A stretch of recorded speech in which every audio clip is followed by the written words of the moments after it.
ठिकाणाहून श्री ज्ञानेश्वर मिडगुले प्रवचनकार आहेत, प्रबोधनकार आणि व्याख्याते आहेत.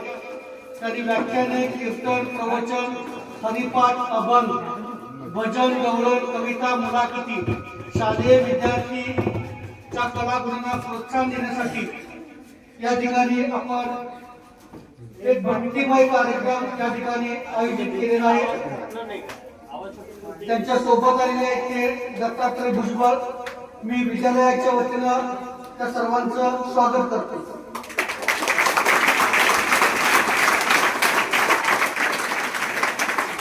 मला पाहिजे, आनंदाचा वारी सोहळाही पाहिजे. गावात मंदिरं कमी असले तरी चालतील, पण सुंदर अशी एक शाळा पाहिजे.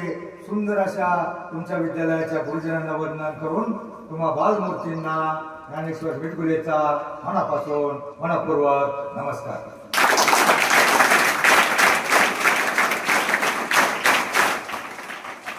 सर, आमच्या 70-72 पेक्षा 35ची पिढी हुशार आहे. 35 पेक्षाही ही 12, 13, 14, 15, 16ची पिढी हुशार आहे. पण भानगड काय झाले की जरा जास्तच हुशार आहे.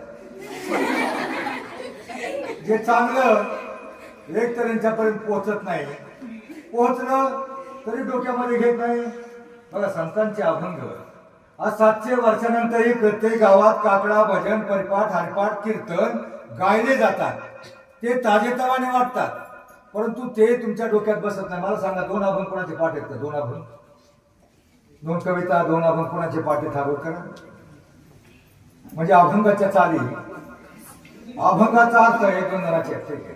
अभंगाच्या चाली, अभंगाचा अर्थ म्हणजे अभंगामध्ये संतांच्या साहित्यामध्ये फक्त अभंग नाही, अभंग, पदे, ओवे, दोह्या, श्लोक, गवळण, भारूड याच्या चाली चांगल्या असतात, त्याचा अर्थ चांगला असतो. पण हे या पिढीच्या डोक्यामध्ये बसत नाही. यांच्या डोक्यातली ती शांताबाई गेली.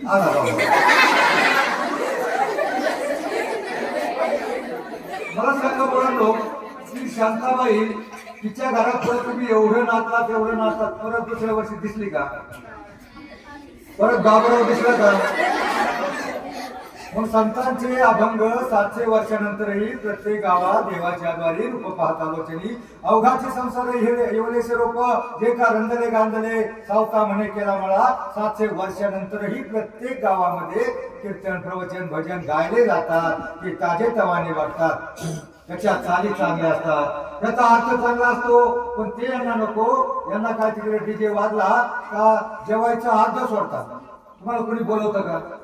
डीजे वाजला जेवायचा अर्ध सोडतात, माझा हात पुसतात आणि तिकडे जाऊन मुंगळ्या सरकणार. आणि गाणं तरी काय असतं? डीजेचं गाणं मुंगळा मुंगळा लागले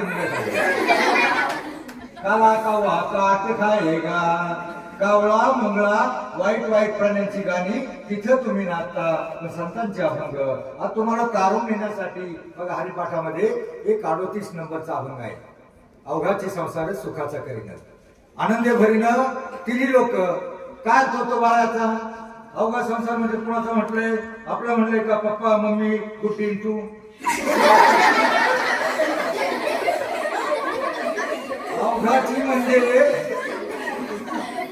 अवघाची म्हणजे अख्ख्या जगाचा, विश्वाचा संसार सुखाचा करी. आणि आनंदे भरीनं तिन्ही लोक म्हणजे आपल्या घरातले 3 लोक नाही, स्वर्ग, मृत्यू, पाताळ सगळीकडे आनंद निर्माण करील. अभंगाच्या एका चरणाचा अर्थ एवढा मोठा असतो, ते तुमच्या डोक्यामध्ये बसत नाही. सर, मी काय म्हणतो, आम्ही काय म्हणतो इतक्याला, याचं प्रमुख कारण सांगतो. कारण प्रत्येक गावामध्ये प्रदूषण झाले, समाज बिघडत चाललाय. 30 ते 35 वर्ष झाली मुलांची लग्न होत नाही. प्रत्येक गावातल्या 10 ते 12% मुलांची लग्न होत नाही. का होत नाही? आता ते टंगणमंगळ करतात, नीट अभ्यास करत नाहीत, 10वी 11वीच्या आत बाद होतात. कुठेतरी पुढाऱ्याच्या बरोबर जातात, धाब्यावर जेवतात, महिनाभर फिरतात आणि धाब्यावर खायला प्यायला शिकतात. एखादा डीजे वाजला का डीजे पुढे जातात. एखादा ऑर्केस्ट्रा आला, ऑर्केस्ट्रा पुढे धूम नाचतात आणि नाचून नाचून जमल्यावर तिथे एक पंटर असतो. तो म्हणतो, अरे रे घाम लागलेला दिसतोय, जमलेला दिसतोय, घे माझ्याकडे टॉनिक आहे. तुमच्या आईवडिलांना तुम्हाला घडवायला, तुमच्या आईवडिलांना तुम्हाला घडवायला तुमचं लहानपणी उष्ट खरकट काय काढावं लागतं, नंतर अंगणवाडी, बालवाडी, प्राथमिक शिक्षण, हायस्कूल आणि कॉलेज. तुम्हाला घडवायला तुमच्या आईवडिलांना 20 वर्ष लागतात. किती वर्ष? पण ते तुम्ही एकाच दिवशी एकाच तासात एखाद्या पुढाऱ्या बरोबर धाब्यावर गेला, तुम्हाला बिघडवण्यासाठी पुढारी टपलेले असतात, कारण त्यांना कार्यकर्ते लागतात, मागे फिरायला पोरं असतात तुकार म्हणून. आणि एखाद्या वरातीला गेलात, बघा एखादा एवढा चेंगट माणूस असतो, कधी कुणाला चहा पाजायचा नाही, पण पोराचं लग्न असलं का मोठा बॉक्स आणतो, मोठा उदार करण्याचा अवतार होतो. आणि आपल्या पोराच्या लग्नामध्ये अशी 10-15 पोरं जी नवीन येतात, नाचून नाचून जमतात आणि तिथं बिघडली जातात. पिढी फार हुशार आहे, तुम्हाला सगळं कळतं, पण बऱ्याच वेळा वळत नाही. म्हणून तुमची पिढी आयुष्यामध्ये आमच्यासारख्यांनी बऱ्याच ठोकरा खाल्ल्या, त्या ठोकरा आयुष्यामध्ये तुम्हाला बसू नयेत यासाठी आमचा प्रयत्न.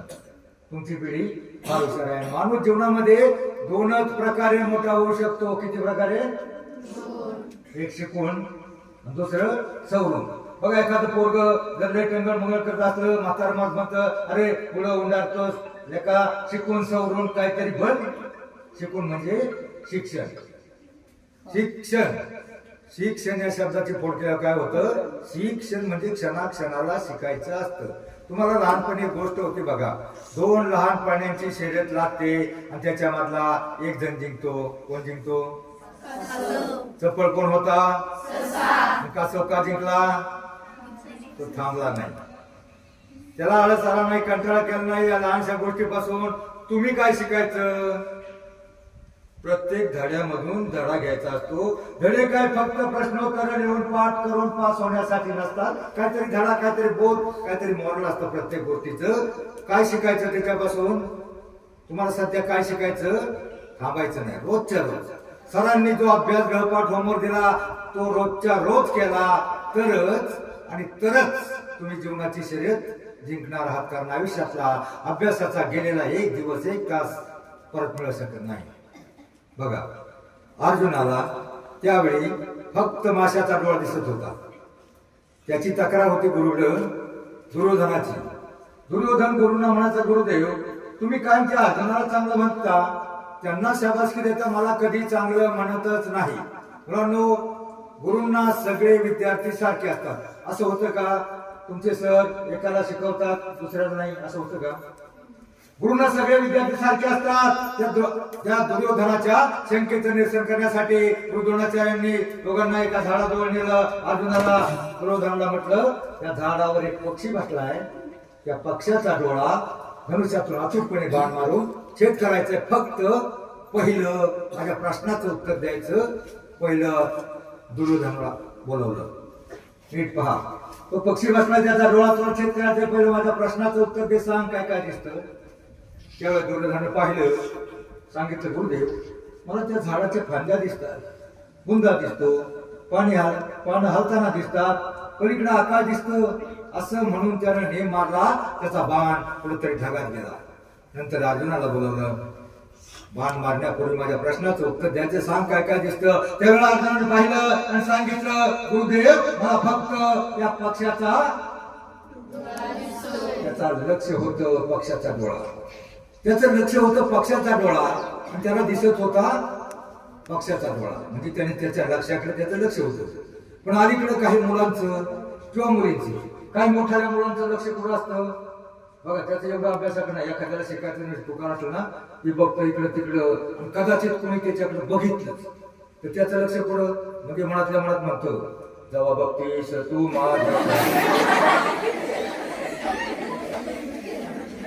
याला टाइम आहे, याला टाइम आहे.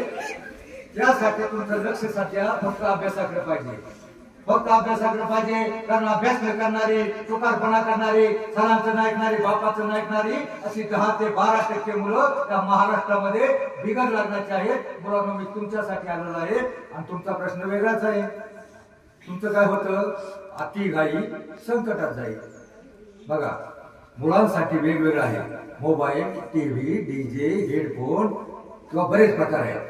पाटलांचा बैलगाडा, आमच्याकडे काय झाले, पाटलांचा बैलगाडा अख्खा राडा केला. पण 2 दिवस पोरग पाटलांच्या बैलगाड्या मागं पळतं. एखादी मुलगी 4 दिवस मामाच्या गावाला मावशीच्या गावाला जाते.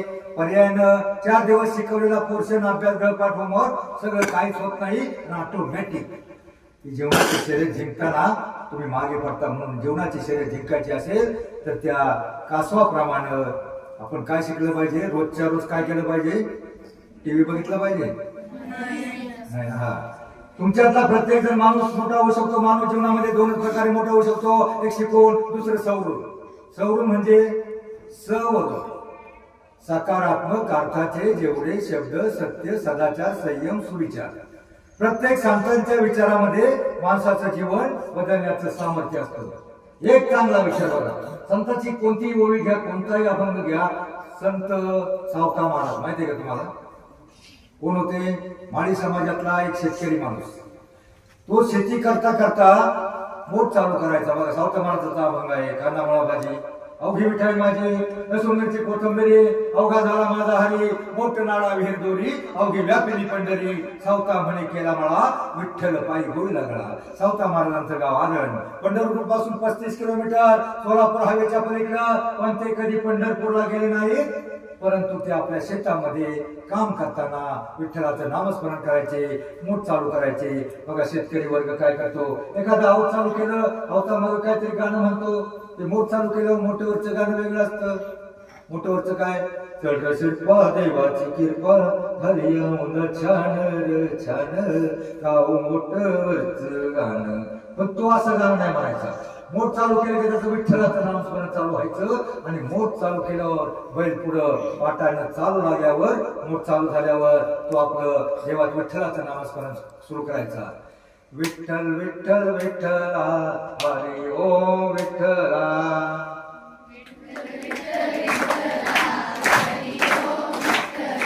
विठ्ठल विठ्ठल विठ्ठला हरी ओम विठ्ठला.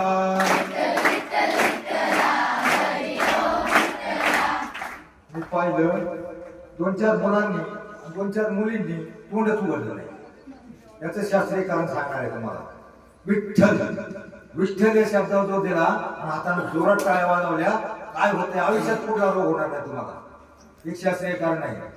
आणि मी तुम्हाला काही मुन्नी बदनाम होई म्हणायला सांगितलं नाही. विठ्ठलाचं नाम घ्यायला सांगितलं. चांगलं तोंडामध्ये आलं, माणसाच्या चांगलं तोंडामध्ये आलं, चांगलं अंतकरणामध्ये ठसलं, चांगले संस्कार घडतील. विठ्ठल विठ्ठल विठ्ठला हरी ओम विठ्ठला, विठ्ठल विठ्ठल विठ्ठला हरी ओम विठ्ठला, विठ्ठल विठ्ठल जय हरी विठ्ठल, विठ्ठल विठ्ठल विठ्ठल विठ्ठल, विठ्ठल विठ्ठल जय हरी विठ्ठल, विठ्ठल विठ्ठल विठ्ठल विठ्ठल. आता ज्यांनी अंग राखून टाळ्या वाजवल्या त्याचं सोडा, पण ज्यांनी खरोखर जोरात टाळ्या वाजवल्या हाताला झिंझिन झाल्या नाही, हाताला झिंझिन झाल्या नाही. मग काय होतं? हाताला झिंझिन झाल्यावर आपल्या हातापासून या इथल्या सगळ्या रक्तवाहिन्या खाली प्रवाहित होतात. आणि विठ्ठल विठ्ठल विठ्ठल या शब्दावर आपण जोर दिला ना, तर आपल्या अंतरंगामध्ये, पोटामध्ये, हृदयामध्ये कंपन निर्माण होतात. आणि ज्या वेळेला हाताला झिंगाणा होते, हृदयामधून कंपन निर्माण होते, त्यावेळेला डोक्याच्या केसापासून पायाच्या नाकापर्यंत सगळ्या रक्तवाहिन्या प्रवाहित होतात. आणि त्यामुळं आपल्याला आयुष्यामध्ये फक्त 10 मिनिटं प्रयोग केला ना, आयुष्यामध्ये बीपी, शुगर, रक्तदाब, मधुमेह, कोलेस्ट्रॉल, चरबी, कॅन्सर, अटॅक येणारच नाही. अटॅक म्हणजे काय असतं? एखादी रक्तवाहिनी बंद पडली का 30-40 वर्षाचा माणूस मरतो. का मरतो? काम चोरपणा केला असतो, व्यायाम केला नसतो, पुढे कधी आयुष्यात विठ्ठल म्हणलेलं नसतं, कधी टाळ्या वाजवल्या नसतात, कधी हरिपाठाला गेलो नसतो, कधी भजनाला गेलो नसतो. मग याचं शास्त्रीय कारण असं होतंय, एखाद्याला अटॅक आला तर 30-40 लाख खर्च होतो, माणूस वाचत नाही. आता आपण आपला जो बैठा व्यायाम आहे ना, बैठा व्यायाम काय करता तुम्ही? टीव्ही बघता, मोबाईल बघता, बैठा व्यायाम सोडून द्या. त्यानं काय होतं? आपलं शरीर जागेवर फुगत जातं. आणि मग आपल्याला ऑटोमॅटिक शरीर झालं का रक्तवाहिन्या ऑटोमॅटिक स्लो होतात. आणि मग त्यामुळं कमी वयामध्ये जी अटॅक येण्याची, कारण तुम्ही बघा शेतकऱ्याची कोणाची मुलं असाल ना, कामगार घरचं रोज काहीतरी काम करा, घरची सफाई करा, इथं शाळा आल्यावर सफाई करा, पण फक्त 10 मिनिटं तुम्ही वाकलं पाहिजे, व्यायाम झाला पाहिजे. त्यामुळं आयुष्यामध्ये आपल्याला जे म्हणतात ना चरबी, कोलेस्ट्रॉल, मधुमेह, रक्तदाब, बीपी, शुगर होत नाही. आणि तुमची पिढी फार हुशार आहे. आता मला सांगा, आपल्यातले माळ किती जणांच्या गळ्यात आहे शाकाहारी? शाकाहारी म्हणजे मांस मटण खात नाहीत, मांस मटण खात नाहीत, माळकरी मटण खात नाहीत असे ठीक आहे 10% हात खाली करा. एक कारण सांगतो, मला सांगा मुलींनो, त्या मटणामध्ये ताकद असते का? ताकद असते. आता मला सांगा, एखादं बकरू इथं गाडी खाली चिरडलं, ते बघितलं आपल्याला त्याचा स्वाद घ्यावासारखा वाटतो का? किळस येते ना. आणि मग तेच आपण जर धुवून भावून त्याने तोडून काढून काळ्या पिशवीमध्ये दिलं, आणि मग त्याला काय ताकद असते का? काही नाही. मसाला वापरला, अहो तुम्ही चवळीची, मटकीची, कशाची शाकाहारी भाजी करा, ते तुम्हाला त्याच्यापेक्षा ताकद देऊन जाईल. भारतातले 3 हिंद केसरी पहिलवान शाकाहारी आहेत. सगळ्यात ताकद असलेला प्राणी शाकाहारी आहे. कोणता प्राणी सगळ्यात ताकदवान? हत्ती. हत्ती मटण खातो का? आणि दुसरा, आपले बघा शेतामध्ये आपल्याकडे बैल असतात ना, बैल ती मटण खातात का? गवत खातात. सगळ्यात वेगवान प्राणी, सगळ्यात वेगवान पळणारा घोडा.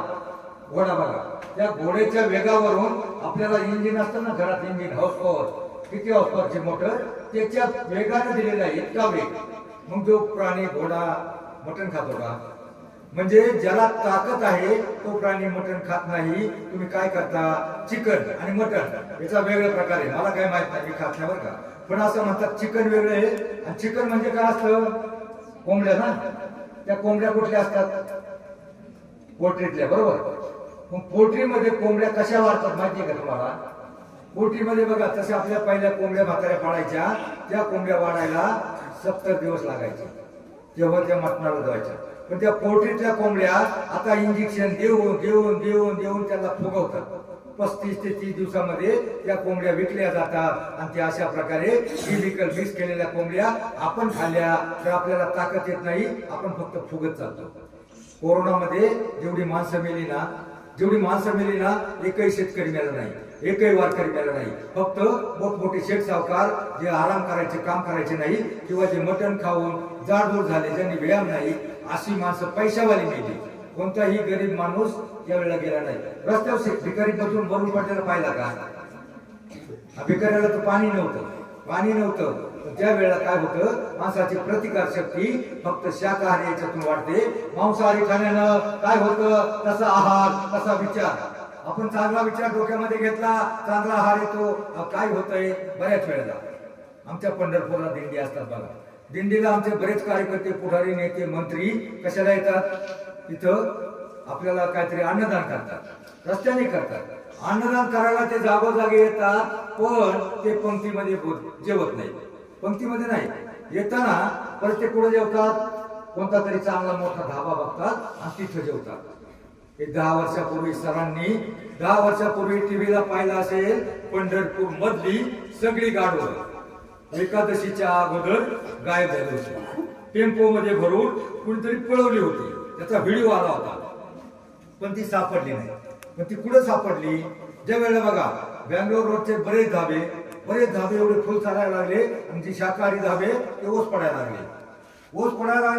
बाकीच्या धाब्यावाल्यांनी हेरलं, अरे ह्या धाब्यावर एवढं काय टेस्ट, कसला मसाला घालतात ते बघायला गेले. आणि मग बाकीच्या धाब्यातले 1-2 जण मागचं जे गोडाऊन असतं ना, काटकूट करतात. एका खिडकीतून बघितलं तर त्या खिडकीच्या आतमध्ये बैलाची कातडी होती, गाढवाची कातडी होती, डुकराची कातडी होती. आणि मग मला सांगा, हे पुढारी जर धाब्यावरनं जेवून गावाकडे गेले तर त्या प्राण्यांचा गुण काय असतो? गाढवाचा काय गुण असतो? लात मारायचा, बरोबर. ह्या पक्षाला लात मार, त्या पक्षाला लात मार, त्या पक्षाचा, यांनी ते मटण खाल्ल्यामुळे झाले. म्हणून वाईट प्राण्यांचा कोणताही आपण नका खाऊ. काय तुम्ही मला बघा, आजकाल काय झालंय? ते चांगलं ते समाजाच्या डोक्यात घुसत नाही. बघा, दूधवाला घरोघर जाऊन दूध घालतो ना, दूधवाल्याला दूध घालायला घरोघर जावं लागतं. आणि त्याला विचारलं जातं, भैया पाणी तो नाही डाला. पाणी तर नाही टाकलं ना, परंतु दारूवाल्याच्या इथं सगळी लाईन लागते, मटणावाल्याच्या इथं लाईन लागते आणि त्या दारूवाल्याला कोणी विचारत नाही, उलट बाटली घेऊन तिच्यात पाणी घालून देतात. म्हणजे चांगलं ते समाजाच्या डोक्यात बसत नाही, ते चांगलं जगूया म्हणून शाळेत रोज जाता ते ज्ञानबिंदू मिळवा, उदयाता आपल्या या देशाभिमान ठेवा, तुळशील मान राखा, ठेवू नका विकार, नव हिंद युगाचे तुम्हीच शिल्पकार, भारताचं भविष्य तुमच्या घराण्याचं भविष्य तुम्ही आहात. तुम्ही पाहिलं का पंढरपूरचा एखादा 20 दिवस 25 दिवस दिंडी असतात, शेवगावची दिंडी निघाली ना 30-35 दिवस लागतात. तुम्ही पाहिलं का एखाद्या 20-25 दिवसामध्ये पेपरला बातमी वाचली का एखाद्या वारकऱ्यानं एखाद्या महिलेचा विनयभंग केलाय? वाचली नाही, वाचले ना, पण रोज पेपरला बातमी येते. लहान लहान मुलीला चॉकलेटचं आमिष दाखवलं जातं, मोठ्या मुलींना गिफ्ट दिलं जातं, त्याच्या मोठ्या मुलींना मोबाईल दिला जातो, त्याच्या मोठ्या मुलींना लग्नाचं आमिष दाखवलं जातं. आणि अशा प्रकारे मुलींनो मी 45 वर्ष पत्रकारिता करतो. लोकमत, प्रभात, सामना किंवा बेळगावला तरुण भारत, गोव्याला गोमंतक, रायगडला कृषीवेल, कराडला सह्याद्री एक्सप्रेस, 7-8 पेपरची 2 चॅनलची पत्रकारिता करत असताना आम्हाला चांगलं लवकर कळत नाही. समाजाला गावात बघा, गावात एखादी बातमी बघा, एखादी मुलगी बाय चान्स पुढे पळून गेली तर तिची शेजारी तिच्या शेजारीला म्हणते, भैया तुला माहितीये का ती शेजारची बबी टक्केची नक्की गेली ना पळून. आणि मग ती तिच्या बाजूला अख्ख्या एका रात्रीमध्ये अख्ख्या गावात बातमी पसरते. पण एखादी मुलगी स्कॉलरशिपला पहिली आली किंवा एखाद्या याच्यामध्ये परीक्षेची नोकरी मिळाली, तिचं फक्त शेजारला कळतं.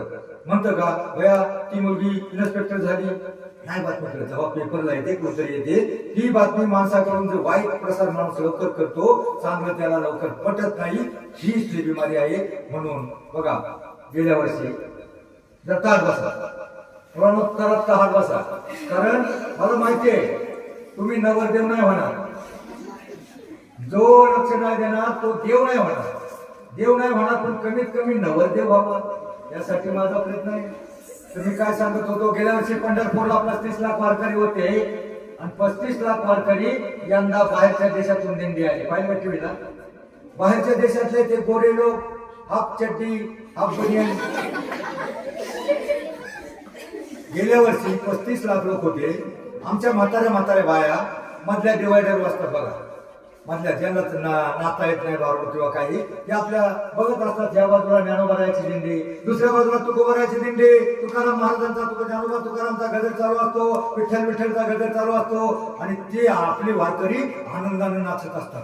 आता त्या गोऱ्या लोकांना काय कळत नसतं, त्यांना वाटलं ही फाटक्या कपड्यातली बळकाटलेली लोक, यांना काय आनंद होतो एवढा, हाऊ हॅपी आपल्या जोडदाराला म्हणते. कसला आनंद होतो यांना, आपला वारकरी विठ्ठल गजर करत नाचत असतो, कुणी भारूड म्हणत असतो, कुणी गवळण म्हणत असतो, कुणी फुगड्या खेळत असतो, कुणी मनोरंजन असतो. आनंदानं बेभान होऊन आनंदानं नाचत असतात. आणि मग ती हाफ चड्डीवाली आपल्या याला म्हणते, हो आपल्या म्हाताऱ्या बाईच्या माग डोकावते आणि म्हणते, हो वंडरफुल,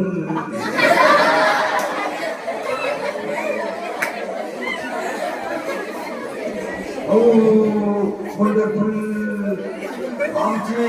आमची गावची म्हातारी म्हणते, ए भवानी वंडरफुल ना पंढरपूर आहे पंढरपूर.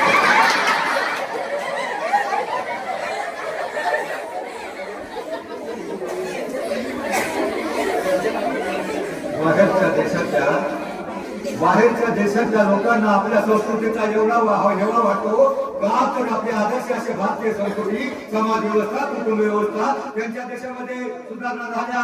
आमच्या स्वामी विवेकानंदानं शिकागोच्या धर्म परिषदेमध्ये सांगायला काय भांडवल होतं, त्यांनी बड्या थापा मारल्या होत्या. युरोप, अमेरिका, सुधारित देशांनी पहिले आपले विचार मांडले, भाषण मांडले. आमच्या देशामध्ये वाफेचं इंजिन निघालं, आगीनगाडी निघाली, यावं निघालं. पण आमच्या विवेकानंदाकडं सांगण्यासारखं काय होतं, त्यांनी पाहिलं होतं आपल्या देशात दुःख, दारिद्र्य, गरिबी, अज्ञान, अंधश्रद्धा, पण सांगण्यासारखं एवढं होतं. आमचे संत, आमचे ग्रंथ, आमचे वेद, उपनिषद, गीता, भागवत, पुराण, आमची समाज व्यवस्था, आमची कुटुंब व्यवस्था त्यांनी तिथं गेला पाहिलं होतं. त्यांची जोडपी 5-7 महिने एकत्र राहू शकत नाही. त्यांचं पोरग जर झालं ना, त्यांना 7 महिने राहतात, एक पोरग होतं. पोरग झाल्यावर 7-8 वर्षाचं पोरग झालं का ते कोणतरी बोर्डिंग मध्ये आश्रमामध्ये टाकून दिलं जातं, त्याला डोनेशन दिलं जातं, नंतर त्याचा तपास केला जात नाही. पोरग कुठे काय. मग त्यांनी स्वामी विवेकानंदानं त्यांना याच भाषेमध्ये सांगितलं, आमची समाज व्यवस्था आणि तुमची समाज व्यवस्थेच्यातला फरक. तुमच्या देशात सुधारणा झाली मान्य आहे, परंतु तुमच्या देशातल्या आजोबांना माहित नसतं त्यांची नातवंड कोण किती कुठे आहेत. पण आमच्या देशात नातवाच्या अंगावर ओरखडलं तर आजोबाचं काळी चिरतं, नातीबाईच्या पायाला ठेचाळलं, आजोबाच्या छातीत ठस होतं. इतकी सहृदय आपली भारतीय संस्कृती आहे. तिथं स्वामी विवेकानंद सांगितलं, म्हणून मला 4 नातवंड आहे 10वी. नातवांचं आणि आजोबाचं आपली समाज व्यवस्था, कुटुंब व्यवस्था सगळ्यात जास्त. मला सांगा, तुमच्या घरामध्ये तुमचे वडील जास्त तुम्हाला रागवतात का आजोबा तुम्हाला वाचवतात? म्हणजे आजोबाचं आपल्या नातवंडावर सगळ्यात जास्त. अशी आपली भारतीय संस्कृती तिथं त्यांनी सांगितली. त्यांनी सुरुवात करतानाच आपल्या भारतीय संस्कृतीचं दर्शन केलं, कारण त्यांची भाषा शैली कशी होती, हाय डिअर डार्लिंग. तर त्यांनी सुरुवात केली, my dear brothers and sister, म्हणजे माझ्या प्रिय बंधू आणि भगिनींनो. त्यांच्याकडे बंधू भगिनी ही भाषाच नाही. म्हणून आपली संस्कृती स्वामी विवेकानंदांना सांगण्यासारखं एवढंच होतं. आता मी तुम्हाला एवढंच सांगतो, अभंगाच्या चाली, अभंगाचा अर्थ चांगला असतो हे डोक्यामध्ये घ्या. 2 ओळी माझ्या मागं म्हणा.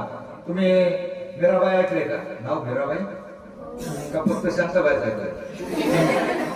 मीराबाई कोण होती? मीराबाई संत होती ना. तिच्या 2 ओळी माझ्या मागं म्हणा, आणि मागं म्हणत असताना त्या ओळीचा अर्थ डोक्यामध्ये घ्या. त्या अर्थाप्रमाणे वागलात तर तुमच्यातला प्रत्येक जण मोठा होईल. बघा, त्या 2 ओळी अशा आहेत. जैसी लागी लगन म्हणा, मेरा हो गई मगन, वो तो गली गली हर गुन गाने लगी. काय अर्थ होतो बा याचा? जैसी लागी लगन. जैसी लागी लगन या शब्दाचा अर्थ काय होतो? जैसी लागी लगन म्हणजे मीराबाईला श्रीकृष्णाच्या भक्तीची एवढी आवड, एवढी गोडी निर्माण झाली होती. कशी गोडी?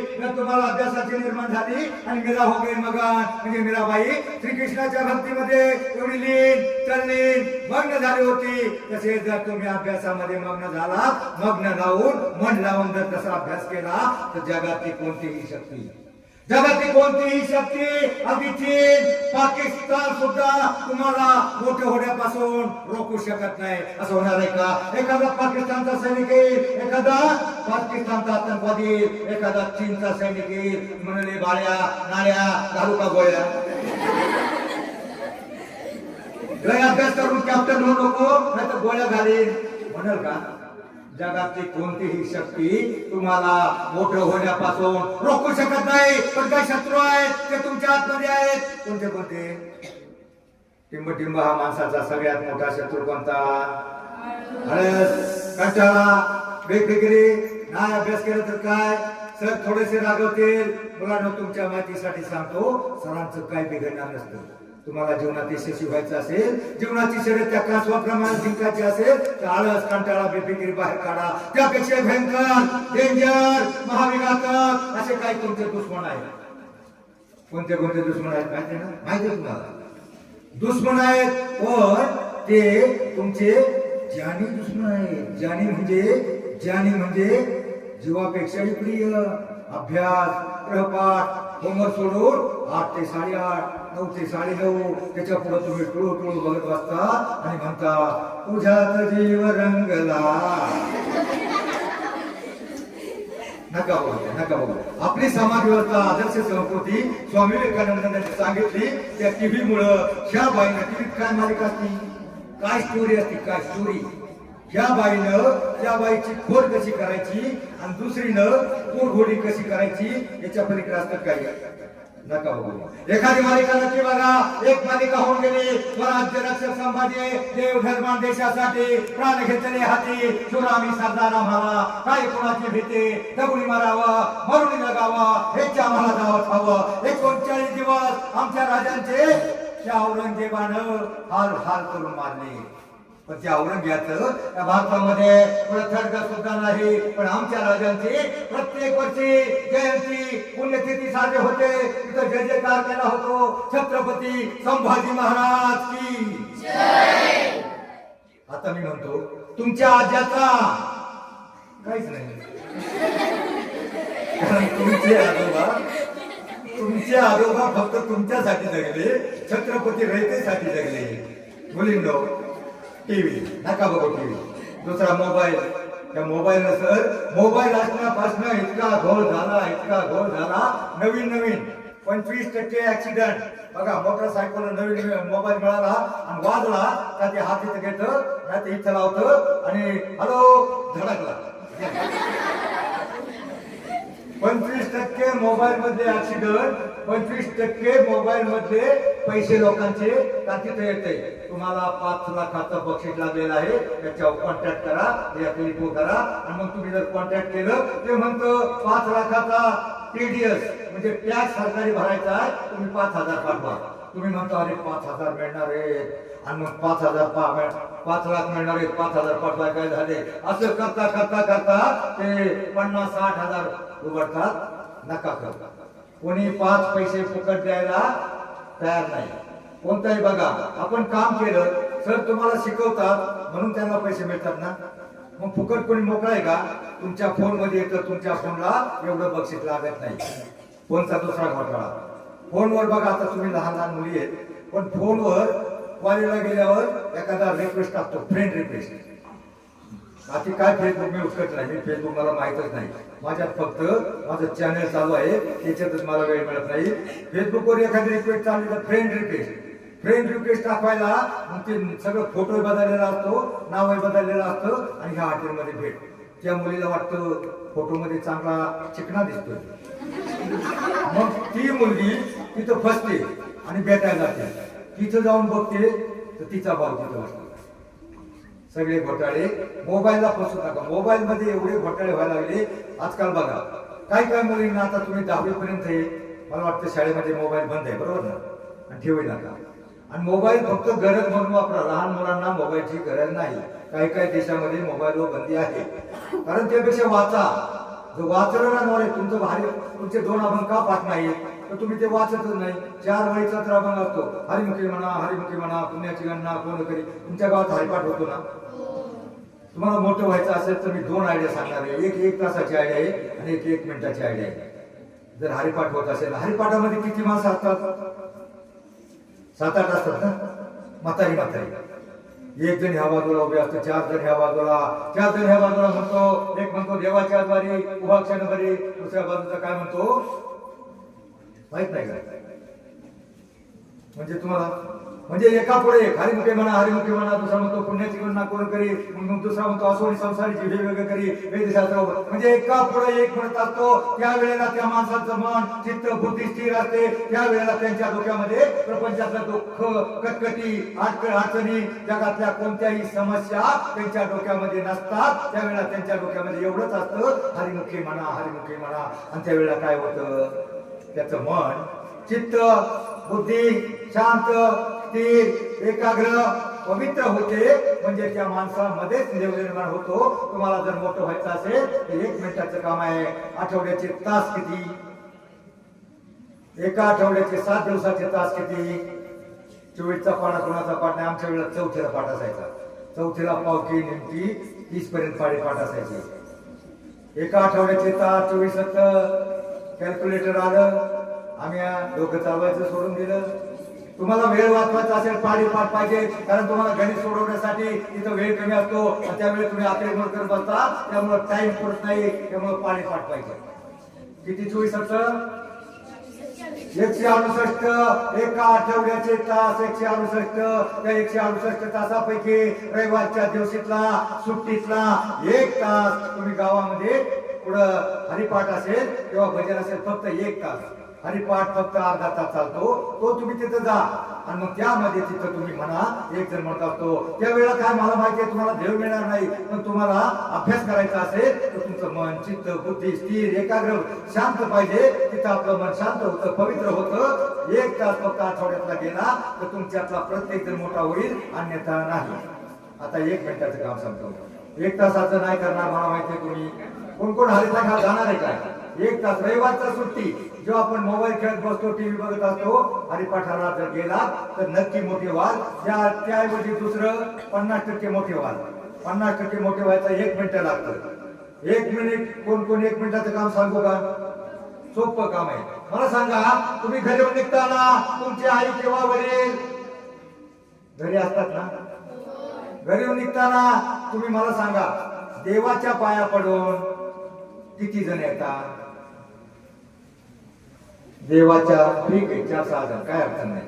एवढा मात्र आपली शाळा दूर आहे, टायमिंगवर शाळेत गेलं पाहिजे. देवाच्या पाया पडतात त्यांनी पडा, ज्यांना शाळा देऊळ दूर आहे त्यांनी पडू नका. पण आता एक प्रश्न आहे का, घरून निघताना आई किंवा वडील त्यांच्या पाया पडून किती जण येतात? हात वर करा. 10%. बस अर्ध्या मिनिटाचं काम आहे मुलांनो. बस घरी निघताना आई किंवा वडील जे असतील ना, आई किंवा वडील जे असतील ना, त्यांच्या पाया पडा. 8 दिवसानंतर तुम्ही इफेक्ट बघा. 8 दिवसानंतर तुमचे आई वडील म्हणतील, अरे आमची सोनी किती गुणाची झाली, आमचा मुळे किती शहाणा झालाय, आमची शहाणी गुणाची बाळ आमच्या रोज पाया पडतात. एखादा आई वडील काम धंदा करत असेल, काम करायला लागेल, एखादा दारू पित असेल, दारू सोडून देईल. आपल्या गुणी बाळासाठी, शहाण्या बाळासाठी ते कामात कष्ट करतील, हाडाची काढ करतील, रक्ताचं पाणी करतील, तुम्हाला शिकवण्यासाठी पैसा उपलब्ध करतील. पाया पडायला फक्त 10 मिनिट लागतो. मला सांगा आता किती जण पाया पडणार? धन्यवाद. एवढं जरी केलं तर मी तुमच्या विद्यालयामध्ये आलो त्याचं सार्थक झालं. बस संस्काराची गरज आहे. फक्त संतांचे विचार, तुम्हाला संतांचा अभंग. मुलांनो, मला वाटतं वेळ संपलेला आहे. आता एक प्रश्न विचारतो. छत्रपती शिवराय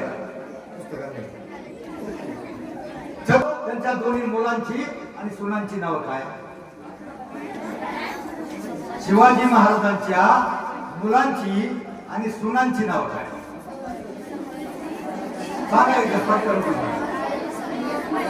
समुद्रीना नीती गेली, नीतीविना वित्त गेले, वित्ताविना शूद्र खचले, अवघे अनर्थ यावे तेने झाले. ते महात्मा ज्योतिबा फुले ज्यांनी भारताची घटना लिहिली, ते डॉक्टर बाबासाहेब आंबेडकर त्यांच्या मानस पुत्राचं म्हणजे मुलांचं नाव काय? दोघांच्याही मुलांचं नाव एकच आहे. सर, आंबेडकरांच्या शाहू फुलांच्या मुलांची नावं जर या मुलांना माहित नसतील तर बिचारे स्वर्गातून काय म्हणत असतील? किन कमी नो केले हमने भी तुम बाहेर. 45 मिनिटांहून जास्त वेळ तुम्ही अत्यंत आत्मीयतेने जे प्रबोधनपर व्याख्यान ऐकलं, ते विचार, मौलिक विचार आपल्या समोर व्यक्त केले. माननीय श्री ज्ञानेश्वर विडगुले सर, ते पत्रकार आहेत, प्रवचनकार आहेत, प्रबोधनकार आहेत, व्याख्याते आहेत आणि आपल्या शाळेतल्या विद्यार्थ्यांच्या समोर विचारधन ठेवण्यासाठी आज ते या ठिकाणी उपस्थित राहिले. मिडगुले सरांचे सहकारी मित्र या ठिकाणी उपस्थित आहेत. या दोघांचेही मी विद्यालयाच्या वतीने मनापासून आभार मानते.